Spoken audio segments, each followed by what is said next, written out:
Matt and Ming, game 1. Both of them standing at 10 elixir. Lava Hound in the back, and then a Baby Dragon up front. He's just going for some quick tower damage. I'm going to call this right now. Matt has a Golem deck with the Baby Dragon. Oh, I love it. I'll let you try to call this one. Tombstone, definitely that Golem deck. So Ivan's going in with the Lava Hound. It's not going to get pulled by the Tombstone because that Tombstone actually needs to be planted 1 tile to the right. There like it I is. said, the Golem predicted You're from a 4 Baby for Dragon. 7. I just made that up. Inferno Dragon Lava Hound. I love it. This is going to be sweet. Amazing. Golem deck versus Inferno Dragon. And then that Golem isn't going to deal any death damage to the Inferno Dragon just because... Archers are pretty good right there on defense. Yep. How did I call it? I saw the Baby Dragon with 1 card down and I already knew he had a Golem. Yeah, you were right. You were going to say that Inferno Dragon plant was where the Golem won't path underneath it because of the Tombstone, right? Yep. So what Matt's going to have to do now if he has Tombstone back is he's going to plant it 1 tile from the river and 3 tiles from the King's Tower. That's good news for him that both the Mega Mins are taken out, so he doesn't have to worry about any of that. Oh, that is so perfect. He gets extra value because of a half a second or maybe a second difference in the swings. Very interesting that he's planting the Tombstone to counter the trickle of the other Tombstone. Okay, so he has arrows. I don't know. They must have just... they were probably in rotation, but he now is going to use those for the pups. This is going to be a very close match. What's very interesting about Matt's deck is that he doesn't have anything that's really zappable or you can use a log on, so the archers won't die to zap or log. And the Mega Minion is a superior minion in terms of tanking. Inferno Dragon going in the back, that's very interesting. I personally prefer not to play the Inferno Dragon so early, just because they could plant anything in the front. But if it locks onto the Golem, then that's very good news for him. With the archers distracted by that Lava Hound, that Inferno Dragon's going to town. Is that death damage going to hurt the dragon? It does a little bit. And meanwhile, with the Lava Hound on the bottom, tanks everything. Lightning goes in. Drops the lightning, but the archers are so low, it goes for the Tombstone. Wow. We all know that if you hit the archers, it would have been better. Yep. That's the quote of the day if you're just joining us. What we found out in the tournament is that if you lightning the archers, you're going to win. Yeah, hit the tower and 2 archers, take out the back end of their push, and you're okay. A little bit late on the Inferno plant, or I'm concerned, Tombstone. How do you get a Golem past an Inferno Dragon when you don't have a Zap or Lightning? And if he does have Lightning, is he going to play it soon? He's going to need to do some very good defensive plays right now for some positive trades before he can even think about putting down the Golem. Right now, there's just so much chip damage going on. Oh, he thought about it, and it's been done. That Golem needs to outpace that Mega Minion. It won't. No. It won't. And the arrows and then the log can take out the archers Just look at the value of those archers. He had to use the logs to take them out. Even the arrows couldn't take it out. Those Golemites going in, they do some small punches, but... Now, this is what he's doing, the same thing that Trimax was doing earlier. He has to put everything at the bridge, Matt. Otherwise, the lightning and the arrows are just going to cycle once and take his tower. That's right. If Matt doesn't keep applying pressure, what's going to happen is that... Look at that, right Ming at the bridge. Is going to have enough to lightning twice. Or lightning and arrows. What are arrows? They're just under 100, 98, right? Same damage as the log, pretty much. So, yeah, he would need to log arrows and lightning. Lightning on that Inferno Dragon is not going to stop much. It did stun it a little bit from reaching maximum damage. Oh my gosh, the Golem is going to take it with 16 health. Who's going to get the first one? He gets it with the Golemite. Oh my 20 gosh. Health. Wow, that Lava Hound. Basically a Spear Goblin versus a mini Golemite hit. Oh my goodness. That was intense. What a that Lava start. Hound was just 1 hit away. 20 damage. Lava Hound does the damage of 1 Spear Goblin. That is so insanely And 1 close. Spear Goblin wasn't enough for that. What have we seen? One person needing to cycle a couple spells versus a person keeping up insane lane pressure at the bridge. And it's worked out for the bridge person twice. And Matt has just been applying so much pressure that Ivan wasn't able to cycle to log, arrow, and lightning it. He could have sniped it with those 3 spells combined. It was the most annoying amount of health, though, where it was all 3 of his spells he needed. He needed all 3, but he would never have all 3 at the same time because he would need to use that defensively. Yeah. I think it was because there were archers in his deck. He couldn't take them out easy enough. Yeah, he had to log and arrow the archers at one point. Okay, this is going to be a good round. Jumping into the second match. Best out of 5, by the way, so Matt has 1 victory so far. Miner going in. How do you feel about splitting Skeleton Army? because on the right left side, there it looked okay, but on the left side, it didn't seem like it provided any value at all. Yeah, maybe in double elixir when you could support it a little bit more. Yeah, very aggressive princess plant in the front. Gets logged out, so the log deals just as much damage to the princess for one less elixir on the tower. Golem going in. It looks like he does have an Inferno Tower. Deep and away pull right there.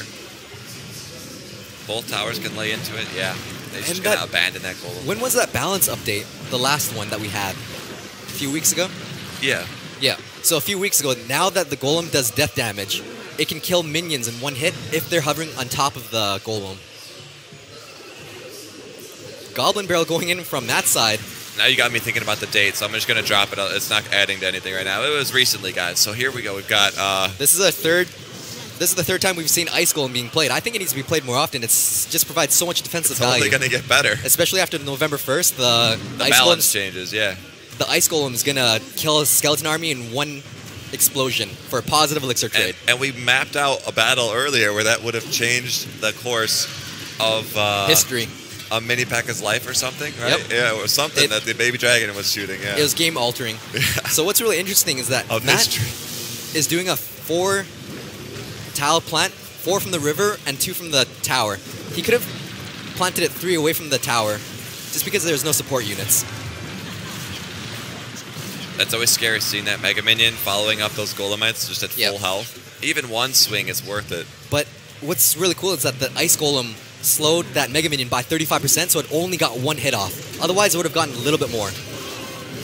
Which is kind of funny to think about because an Ice Golem is a ground unit. Wow, that Miner Lightning combo, that was interesting.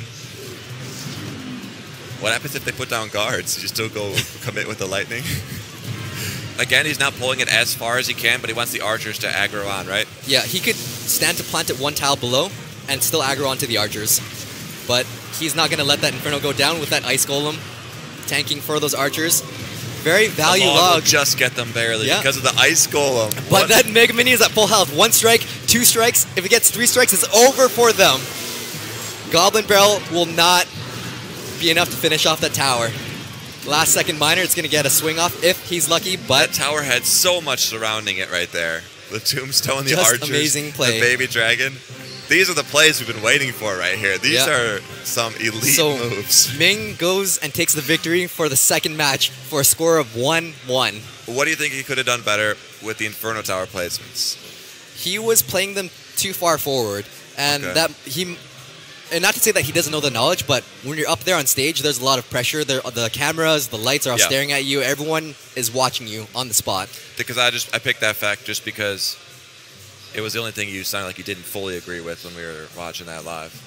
Yeah, the Inferno definitely should have been planted 1 tile below, but that's tough. The Mega Minion defense required a few too many of his cards. Yeah, it was just. And the only reason why I'm so attuned with the tile placement is because I probably spend 80 hours on each video, so I'm. And you play. You've played the Graveyard what? 400 times already? Probably 500 with this morning. It was 100 yesterday. It's 500 by now. Yeah. Even on our 0.56 megabit. It'll be a little bit over 9,000 gameplays by tomorrow morning. Oh, yeah. Wow. You're going to be ready for the King's Cup. My body's going to be ready for that. That'll be fun. So, I'm going to criticize every Inferno Tower placement of yours in the King's Cup. But there are going to be some very skilled players in there. Some of the tournament players I know that are going to be attending, there's about at least 5 of them. Combined, they have 500,000 tournament cards won. So it's going to be very tough competition for us. What's that in perspective? Tournaments, was it for 15,000 chess cards? Yeah, but they do have over 100,000 cards won in grand challenges as well. Wow, that's pretty up there. Consistently scoring first place. These guys are the elite of the elite. That's going to be quite the grind. And like we've been saying for the last 2 days, we're looking for something to clarify what to use. And there really is no clarity. It's anything is winning right now. Yeah. We're seeing Expos win, Hog Rockets, Lava Hounds, Miners. The Miners seem a little unstoppable right now. I just love how there is no defined meta. There's no rock that beats everything, whereas last time it was Giant Bowler is the best deck. But yeah, that's interesting. They're about to start up, but now that I think about it, the Golem has won 2 in this series. It has. It's going to start seeing a scene. Pretty cool. Yeah, Golem's Phone coming Cats back. in the chat. Big shout out to Phone Cats right now. Yo, P-Cats. Matt going in with that princess in the front. Countered by the log, they do about equal damage, but now Matt has elixir disadvantage. Bowler in the back. That's a good way to make up for elixir disadvantage. Yeah, let's see some whole wheat action from that bowler right now. Going into the Ice Spirit. The hog. Straight to the tower, and oh man, that's almost four swings, or was that 3? I think it was just 3. All right, Mega Minion. The bowler is still alive, coming back. And just look at that Inferno placement where the archer goes on both around sides. The outside. That is beautiful. But that one archer just doing work on that one tower. It did so much damage with that bowler tanking in front. That one archer did almost as much as a hog with 3 swings. It did. Just that one bowler slipping past. So what looked like an elixir deficit in the beginning, it's all right. So it looks like Ming is playing that modified giant bowler deck that he was playing in the Shanghai tournament. The biggest difference is that they're now carrying a tombstone with a Mega Minion and a log. So that giant doesn't get through with that Inferno Tower, and then that bowler's just going to get demolished by that Mega Minion unless he has a lightning. Wow. So he elects to let that half-health bowler run its course on the tower because he has the tombstone backing it right there. That's right. Finds the lightning of worthy value. Things are going to get a little bit more heated up with 20 seconds left until overtime. Ming is going to have more elixir to deal with a bigger push. And Mats is going to have to keep cycling and applying that pressure with his low-cost Hog Cycle deck right now. That's the downside of planting the Princess so front. Gets taken over by the archers, and they're both... That archer on the right side is this value. A single archer is as annoying to deal with as like Spear Goblins just coming down the lane, even 2 Spear Gobs. Yeah. You don't want to waste a card on it, basically. So we're going to be expecting a bowler very soon. He could have enough elixir to save up for a lightning, which we could expect very soon. He might be possibly waiting for him. No, he does not wait for the Inferno Tower damage to ramp up. So that giant doesn't make it to the Inferno Tower. But that the 4-3 on that look one at that bowler. 4-2. Goes for a strike. Takes out every single skeleton army with that bring out the perfect rocket angle. and catch the goal or bowler. Sorry. That is Matt playing the rocket for the first time, but he's at a huge disadvantage now. Does he have enough to cycle back to that Inferno Tower, or will that giant make it to the tower? With that bowler providing so much value, no. Princess clips it. Ouch! This giant Mega Minion right here. Oh, he predicted the Scar Me. So with that prediction, that hog is not going to be enough to deal damage to finish off the tower, and Ming finishes off with that clutch Mega Minion right there. Those prediction arrows definitely just put Ming in a 2-1 position, but it wasn't even that. It was that whole match. He was shutting down that hog pretty well. The bowler is very difficult with the tombstone pairing for that hog. It is. Yeah. But that prediction arrows in the end was just so clutch. Yeah, just like no thinking, just threw him at it. Yep. Yeah, because he knew that he didn't have the Inferno, so the next logical solution would be to if you had put down a card because you didn't have the Inferno and you're fighting for Elixir, you're going to go for the 3 over the 5. Yeah. With the Inferno, it doesn't reach maximum damage until 4 seconds in. And he knew that, Matt knew that that wouldn't be enough time to take out the Giant to save it in time, whereas the Skeleton Army deals burst damage immediately on the spot. So that was the most logical defense. It's cool that they're very skilled with a lot of different decks. Yeah. So they've both won with Golem, and then Giant Bowler for Ming. So it's such a close match between both of them. They have just really good technical aspect of the game, and I just love watching these matches. I'd like to see them both play Golem against each other, because there hasn't been a Golem versus Golem. There was a little earlier. Oh, well, just with these guys, I mean. Right. Yeah, but yeah, that's a fun grind. But it's kind of just like playing Giant versus Giant. You want to just get the bigger counter push going. Yeah. Oh, man. These are some good matches. Right now, they're just settling in on which decks they need to use, so there'll be another moment. What's up, Twitch chat? Thanks, you guys, for tuning in today. We got you on the screen over here. We'll answer some questions in the intermission if there's any downtime. But we've got Game 4. Sorry, going in right now. Game number 4, best of 5. If Ming takes this, it's going to be a good game for Matt. Going in with the Archer split in the center. Both of them with the Tombstone. But they're not doing that spiral thing that you crave for.